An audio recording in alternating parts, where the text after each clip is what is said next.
Hi, இந்த வாரம் உங்களுக்காக 3 இன்ட்ரெஸ்டிங் வெபினார்ஸ் காத்துட்ருக்கு. காலையில் 10 மணிக்கு resolution 2026 make your first crore your reality. காலையில் 11 மணிக்கு building resilient portfolio in volatile times 2026 playbook. காலையில் 12 மணிக்கு ஒரு நியோ வெபினார் இருக்குது, எஸ்பெஷலாக மிடில் ஈஸ்டர்ன் இன்வெஸ்டர்ஸ்க்காக இயர் அண்ட் ரிவ்யூஸ் 2025. இந்த 3 வெபினாரோட ரெஜிஸ்ட்ரேஷன் லிங்க்ஸும் டிஸ்கிரிப்ஷனில் கொடுத்துருக்கோம், ரெஜிஸ்டர் பண்ணிக்கோங்க. நம்ம வெபினாரில் சந்திக்கலாம். 2 லட்ச ரூபா மாத சம்பளம் வாங்கும்போது உங்களுக்கு நிறைய ஆப்ஷன்ஸ் இருக்குது. முதல்ல இந்த 2 லட்ச ரூபா சம்பளத்தை வச்சு உங்களுக்கு ஹோம் லோன் கொடுக்க எல்லா பேங்க்கும் ரெடியாக இருப்பாங்க. அப்போ நீங்கள் என்ன பண்ணுவீங்க? எவ்வளவு இஎம்ஐக்கு ஹோம் லோன் வாங்க முடியுமோ அந்த லெவலுக்கு ஒரு ப்ராப்பர்ட்டி வாங்க யோசிப்பீங்க. இதுதான் ஜென்ரலாக இந்த சேல்ரி ஸ்லிப் பண்ணக்கூடிய ஒரு மிஸ்chief. அதே போல் இந்த அளவுக்கு உங்களுக்கு ஆட்டோ லோன், வெஹிக்கிள் லோன் தரேன்னு உங்கள் பேங்கரே நிற்பான். அப்போது உங்களுக்கு இவ்வளவு ரூபாய்க்கு கடன் வாங்க முடியுன்ற அந்த கெப்பாசிட்டியை உங்கள் முன்னாடி வச்சுக்கிட்டே இருப்பாங்க. இவ்வளோ ரூபாய்க்கு நீங்கள் கார் வாங்கலாம், இவ்வளோ ரூபாய்க்கு நீங்கள் ஹோம் லோன் வாங்கலாம் அப்படி சொல்லும்போது மைண்ட் என்ன பண்ணுது? இவ்வளோ ரூபாய்க்கு கார் வாங்கலாமா அப்படின்னு யோசிக்க ஆரம்பிக்குது. இவ்வளோ ரூபாய்க்கு ஹோம் லோன் எடுக்கலாமா, அப்போ ப்ராப்பர்ட்டி இந்த விலைக்கு வாங்கலாமா, அப்போ அந்த விலைக்கு என்ன ப்ராப்பர்ட்டி இருக்குன்னு பார்க்க ஆரம்பிக்குது. இந்த பாயிண்டில் ஒரு விஷயம் முக்காவாசி பேர் பார்க்க தவறுகிறார்கள். ஃபைனான்ஷியல் அசெட்ஸ், அதாவது நிதிமயமான சொத்துக்கள் கொடுக்கக்கூடிய ரிட்டர்னை காம்பவுண்டிங் மூலமாக நிச்சயமாக ஒரு வீடு கொடுக்காது. வீடுங்கிறது சிங்கிள் டிஜிட் ரிட்டர்ன் கொடுக்கக்கூடிய ஒரு சொத்து. நீங்கள் ஒரு 10 வருஷம் வச்சுருந்து ஒரு வீடை விற்றீங்கன்னா உங்களுக்கு 8-9% ரிட்டர்ன் வந்தாலே நீங்கள் ரொம்ப லக்கி. முக்கால்வாசி பேர் அதுக்கும் கீழே தான் இருக்காங்க. இப்போது 5-6% ரிட்டர்ன் வரக்கூடிய ஒரு சொத்தை நீங்கள் கடனை வாங்கும்போது அந்த கடனுக்கு நீங்கள் கட்டின வட்டியை சேர்த்து பார்த்தா ரிட்டர்னே இருக்குமாங்கிறது கேள்விக்குறி. ஸோ 2 லட்ச ரூபாய் கடன் வாங்குறவங்க முதல்ல அந்த 2 லட்ச ரூபாய் பணத்தை எப்படி அளவீடு பண்ணுறாங்க, எங்கே ஒதுக்குறாங்க, அங்கே தான் ஃபஸ்ட்டு சிக்கல். என்னை பொறுத்த வரைக்கும் நிதிமயமான சொத்துக்கள், ஈக்விட்டின்ற ஒரு சொத்து வகை, இது ரெண்டும் உங்கள் லைஃப்பில் அட்லீஸ்ட் பாதி வேலையை செய்யணும். ஸோ 2 lakhs நீங்கள் ஏர்ன் பண்ணுறீங்கன்னா 1 lakhக்கு ஃபைனான்ஷியல் அசெட்ஸில் நீங்கள் இன்வெஸ்ட் பண்ணணும். அதில் எக்விட்டி, மியூச்சுவல் ஃபண்ட்ஸ், டெட்டு 3 சேரும். இந்த எஞ்சிய உள்ள 1 லட்சத்தில் தான் நீங்கள் இஎம்ஐ வாங்கலாமா அல்லது உங்களுடைய வீட்டு செலவுக்கு எவ்வளோ பண்ணுறதுங்கிறத நீங்கள் இந்த பேலன்ஸ் 50%ல் நீங்கள் பிளான் பண்ணணும். என்ன ரீசன்னாக்கா 2 லட்ச ரூபாய்க்கு நீங்கள் ஃபைனான்ஷியல் அசெட்ஸில் பாதி பணத்தை போட்டிங்கனாக்கா மாதம் 1 லட்சம்னா வருஷத்துக்கு 12 லட்சம் நீங்கள் போடுறீங்க. ஒரு 4 வருஷம் போட்டிங்கனாலே நீங்கள் 48 லட்ச ரூபா சேவ் பண்ணிருக்கீங்க. அதுக்கு சேர்ந்த ரிட்டர்னும் சேர்ந்து ஒரு 2-3 வருஷத்தில் வரும்போது உங்ககிட்ட ஒரு வீடு வாங்குறதுக்கு தேவையான மொத்த பணத்தில் கணிசமான தொகை இருக்கும், உங்கள் பணமே இருக்கும். அப்போ அதுக்கப்புறம் நீங்கள் போய் ஒரு வீடு வாங்கினீங்கன்னாக்கா நீங்கள் வாங்கக்கூடிய கடனின் அளவு கணிசமாக குறைஞ்சிரும். ஸோ அதே சேல்ரி பவரை எப்படி யூஸ் பண்ணுறதுன்னு 99% ஆஃப் த பீப்புள் சரியாக சிந்திப்பதில்லை.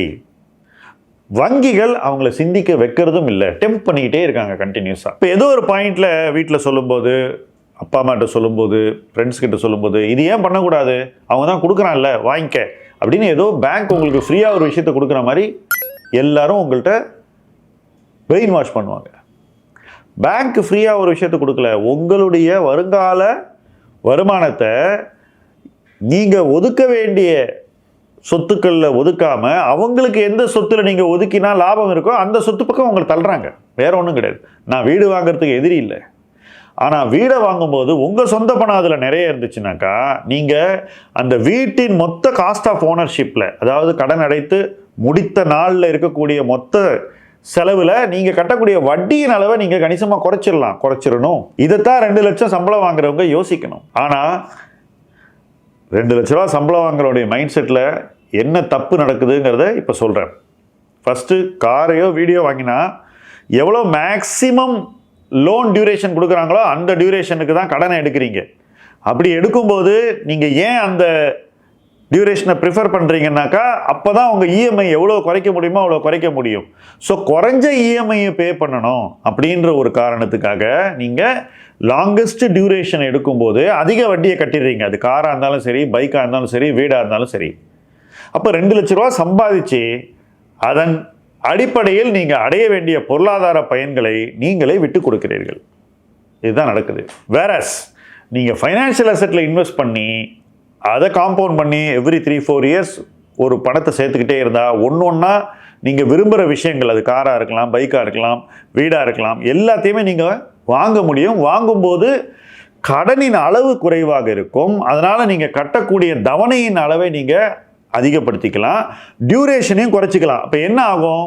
ஓவரால் காஸ்டில், அதாவது ஓவரால் காஸ்ட் ஆஃப் ஓனர்ஷிப்பில் வட்டியின் பங்கு குறைஞ்சிரும்.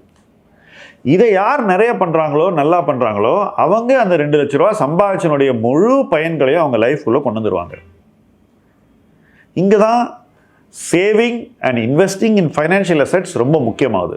நிறைய பேர் இதை செய்யுங்க அப்படின்னு சொல்லும்போது இது ஏதோ மியூச்சுவல் ஃபண்ட் வணிகத்துக்காக பேசப்படுற ஒரு பேசு பொருளாக பார்க்கிறார்கள். இது மிகவும் தவறான புரிதல். இது மியூச்சுவல் ஃபண்டுக்கான ஒரு புரிதல் இல்லை. உங்களுடைய வாழ்க்கையில் வட்டியை கட்டுப்படுத்த வேண்டிய ஒரு அவசியத்தை அறிவுறுத்துகின்ற ஒரு புரிதல். எப்போ நீங்கள் வட்டியின் அளவை உங்கள் லைஃப்பில் அடக்கி கட்டுப்பாட்டுக்குள்ளே வைக்கிறீங்களோ, நீங்கள் கட்டக்கூடிய வட்டியை எவ்வளோக்கு எவ்வளோ குறைக்கிறீங்களோ அவ்வளோக்கு எவ்வளோ உங்களுடைய சொத்து வளர்ச்சி அதிகமாக இருக்குன்றதை நீங்கள் தெளிவாக இந்த இடத்துல புரிஞ்சுக்கங்க. அந்த நோக்கத்தின் அடிப்படையில் தான் நம்ம இந்த விஷயத்தை இந்த கோணத்தில் பார்க்குறோம். அதுவும் 2 லட்ச ரூபா சம்பாதிக்கிறவங்க அவங்களுடைய வருமானத்தையும் சேமிப்பையும் முதலீடையும் அவங்க வாங்க வேண்டிய சொத்துக்களின் அளவையும் அந்த சொத்துக்களுக்கு அவங்க வாங்கக்கூடிய கடனின் அளவையும் அந்த கடன் தவணை கட்டப்போகிற கால அவகாசத்தையும் அமைத்து கொள்ள வேண்டும். இதெல்லாம் கனெக்டட். இந்த கனெக்ஷனே இல்லாமல் சொத்துக்களை வாங்கும்போது லைஃப்பில் நம்ம அச்சீவ் பண்ண வேண்டியதை விட கணிசமாக குறைவாக தான் அச்சீவ் பண்ண போகிறோம். ஃபைனான்ஷியலாகவும் சரி, ஓவரால் வெல்த்லேயும் சரி. இது நிச்சயமாக 2 லட்ச ரூபா சம்பாதிக்கிற லைஃப்பில் நடக்கக்கூடாது என்பது தான் நான் இந்த வீடியோவை இந்த அணுகுமுறையில் பார்க்கறதுக்கான நோக்கம். நிச்சயமாக இந்த நோக்கம் நிறைவேறும். நீங்கள் நல்ல இடத்திற்கு விரைந்து பயணிப்பீர்கள். அந்த பயணத்தில் இணைந்து பயணிப்போம்.